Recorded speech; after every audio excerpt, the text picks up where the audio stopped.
সুপ্রিয় দর্শক, তারেক রহমান দেশে আসার পরই একটা ঘটনা সবচেয়ে বেশি আলোচনায়। প্রধান উপদেষ্টা ডক্টর মোহাম্মদ ইউনূস নিজেই তাকে ফোন করেছেন। এই ফোন কলটা শুধু সৌজন্য না, এর ভেতরে আছে বড় রাজনৈতিক বার্তা। কেন এই সময়টা ফোন এলো, চলুন আগে আমরা ভিডিওটা দেখি, তারপর বিস্তারিত কথা বলবো। এটা নেন, এটা নেন। ভিডিও আসসালামু আলাইকুম। আসসালামু আলাইকুম। Thank you so much. Thank you so জি জি, আমার জন্য আমার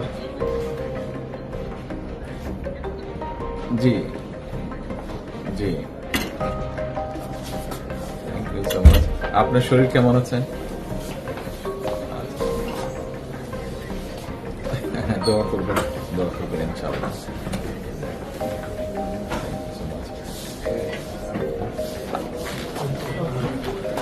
আমি আমার পক্ষ থেকে এবং আমার পরিবারের পক্ষ থেকে ধন্যবাদ জানাচ্ছি। আপনি আপনার পক্ষ থেকে বিভিন্ন রকম আয়োজন করেছেন, বিশেষ করে আমার নিরাপত্তার জন্য। Thank you so much, thank you so much. সব রকম আয়োজনের জন্য নিশ্চয়ই, নিশ্চয়ই, জি নিশ্চয়ই।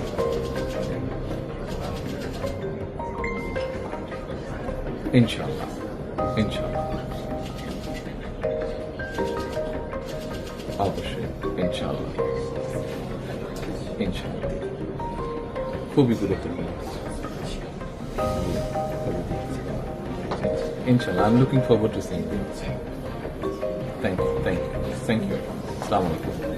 ভিডিওটা দেখার পর একটা কথাই পরিষ্কার, এই ফোন কল হালকাভাবে নেওয়ার মতো না। কারণ রাজনীতিতে কে কাকে ফোন করে আর কখন করে, এই দুইটাই সবচেয়ে গুরুত্বপূর্ণ। তারেক রহমান দেশে আসার পরপরই এই কল, মানে রাজনৈতিক অবস্থান এখন অপেক্ষা করার জায়গা নেই।